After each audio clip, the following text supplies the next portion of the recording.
নমস্কার, India news 24 থেকে রয়েছে আমি শঙ্কু সাঁতরা এই মুহূর্তে। তবে একটা জিনিস খুব দাদা দাদা 1 মিনিট বলছি, আজকে ক তারিখ?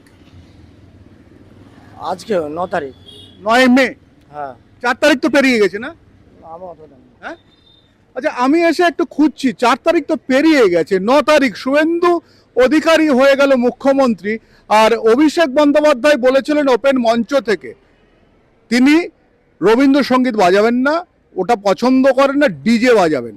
অর্থাৎ বুঝতে পারছেন, এই যে বাড়িতে যিনি থাকেন সেই অভিষেক বন্দ্যোপাধ্যায়, তিনি ডিজে বাজাবে বলেছিলেন। আর সেখানে আমরা দেখেছিলাম তিনি যেভাবে সাধারণ মানুষ, তার রাজনৈতিক দল যারা করে না, ঠিক তাদেরকে কিভাবে অত্যাচার করা হতো, এবং সেখানে অনেকে হাসপাতালে এসে মারা গেছে। তাদের এই লোকটির বিরুদ্ধে কি কোনো খুনের মামলা হয়েছে অভিষেক বন্দ্যোপাধ্যায়ের বিরুদ্ধে? এটা কিন্তু বারবার ধরে নানা প্রশ্ন আসছে, কারণ 4 তারিখ হয়ে গেল, 4 তারিখ বেলা 12টার পর থেকে এখানে শূন্য হয়ে গেল।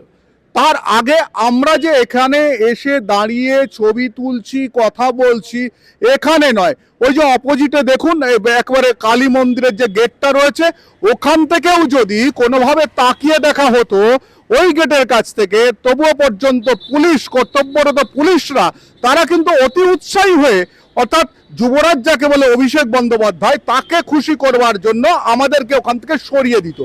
আজকে দেখুন কয়েকজন পুলিশ কর্মী এখানে বসে রয়েছেন, আমরা দেখতে পাচ্ছি। আর অভিষেক বন্দ্যোপাধ্যায় আছেন কিনা বাড়িতে, এইটা কিন্তু আমার ওনার মুখে সরাসরি একটু শোনার বড় ইচ্ছা। অনেকবার চেষ্টা করেছি যাতে অভিষেক বন্দ্যোপাধ্যায়ের সঙ্গে কথা বলা যায়। অভিষেক বন্দ্যোপাধ্যায়ের সঙ্গে কথা বলে তিনি কি করতে চাইছেন এই মুহূর্তে? তিনি কি পটকা কিনেছেন, না ছোট একটা সাউন্ড বক্স কিনেছেন? ডিজে তো আর বাজাতে হবে না, যতটুকু জানা গেছে ডিজে আর বাজাতে হবে না।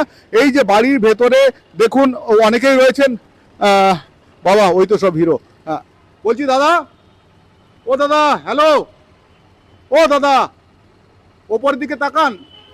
বলছি অভিষেক বাবুর সঙ্গে কথা বলা যাবে? দাদা একটু জানাবেন। ভেতরে গাড়ি রয়েছে, দেখুন সব মুখ নিচু করে বসে আছে। এখান থেকে যদি তুমি একটু দেখাও, জুম করে দেখালে দেখা যাবে সবাই কিন্তু মুখ নিচু করে ভেতরে চুপচাপ করে বসে রয়েছে, ওনারা কোনো উত্তর দিচ্ছেন না। আর রয়েছেন তো পুলিশ কর্মী, প্রোটোকল অনুযায়ী তাদেরকে এইভাবে জিজ্ঞাসা করা যায় না, কারণ তারা উত্তর দিতে পারেন না। তবে এই বাড়িটা কালীঘাটের, এই বাড়ি কিংবা একাধিক বাড়ির মালিক অভিষেক বন্দ্যোপাধ্যায় বলে আমরা শুনেছি। তবে কাগজ কলমে কি আছে জানি না, কিন্তু সবাই বলেন এইগুলোর নাকি তিনি অধিকারী। একটা জিনিস আপনাদেরকে বলি, যে কত মানুষ 4 তারিখ যদি সত্যি সত্যি তৃণমূল কংগ্রেস জিতে যেত, বাংলার মানুষ আগে থেকে ঠিক করে রেখেছিল যে এদেরকে পত্রপাঠ বিদায় দেবে, এবং খুব খারাপভাবে বিদায় দেবে। সে খারাপভাবেই বিদায় দিয়েছে। কিন্তু 4 তারিখ কোনোভাবে যদি কিছু হতো, একবার যদি 4 তারিখে দেখা যেত যে জিতে গেছে তৃণমূল, তাহলে কিন্তু অভিষেক বন্দ্যোপাধ্যায় প্রচুর বিজেপির মানুষকে নৃশংসভাবে খুন করার মতো করেই করত। আর বুঝতেই পারছেন, এনার হাতে শাহজাহান রয়েছে, জাহাঙ্গীর রয়েছে, এক ধরে সব এক একটা ঠিক ডাকাত সম লোক রয়েছে, যারা কিন্তু প্রচুর মানুষকে অত্যাচার করে। আমি না প্রত্যেকটা জায়গায় যাব, ভোটের হিংসা, ভোট পরবর্তী হিংসাতে কিংবা ভোটের আগে হিংসাতে বিজেপির লোকজন কিংবা সিপিএমের লোকজন যেখানে তৃণমূলের হাতে খুন হয়েছিল, আমি সেগুলো আস্তে আস্তে তুলে ধরবো। এই বাড়িটার সামনে এসে এখন কোনোভাবে কিছু জিজ্ঞাসা করলে পাবেন না। আর ওই যে বললাম না যে বাংলার বাঘ, বাংলার যুবরাজ, তিনি এখন বাংলার ইঁদুর হয়ে গেছেন।